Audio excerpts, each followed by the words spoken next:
வணக்கம். ஜோதிடம் அப்படிங்கிறது பார்த்திங்கன்னா ஒரு வான சாஸ்திரம்.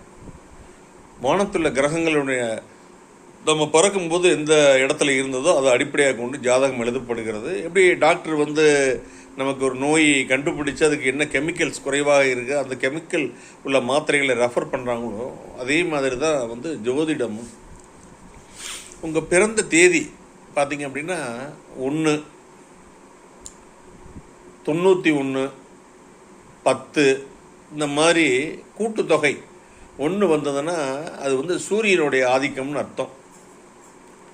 இப்போ உங்கள் ஹாரோஸ்கோப்பில் சூரியன் என்ன நிலையில் இருக்காருன்னு பார்க்கணும். சூரியன் நல்ல நிலையில் இருந்தாருன்னா பரவாயில்லை, ரொம்ப ஒரு பலம் இழந்து இருந்தது அப்படின்னா அதுக்கு சம்பந்தமான நவகிரக வழிபாடு உங்களுக்கு சிறந்தது. சூரியனார் கோயில் இந்த கும்பகோணம் பக்கத்தில் இருக்குது, நீங்கள் போகலாம். 2 வந்ததுன்னா 2 20 11 இதெல்லாம் 2 வரும்ல. 101 வந்தால் கூட 2 தான் வரும். சந்திரனோட ஆதிக்கம், சந்திரன் உங்கள் ஹாரோஸ்கோப்பில் என்ன நிலையில் இருக்காருன்னு பாருங்கள். நல்ல நிலையில் இருந்தார் அப்படின்னா பரவாயில்லை, நிலை சரியில்லை அப்படின்னா திங்களூர் எல்லாமே இந்த கும்பகோணம் ஜூரிஸ்டிக்ஷன்லாம் தான் இருக்குது.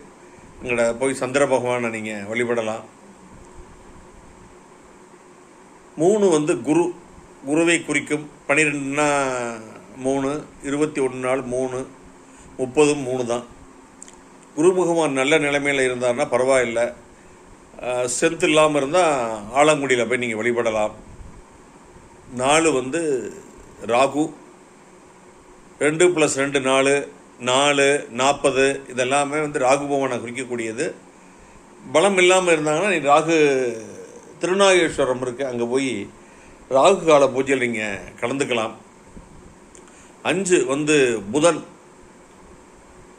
14 41 50 இதெல்லாமே 5.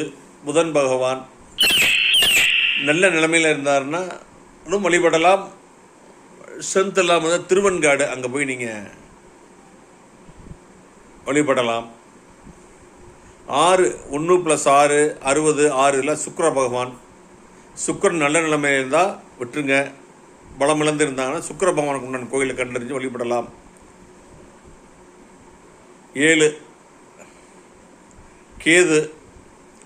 கேதுக்கு பார்த்தீங்கன்னா காளஹஸ்தி போகலாம். 7 61 16 இதெல்லாம் 7. 8 சனி பகவான், திருநள்ளாறு போகலாம். 9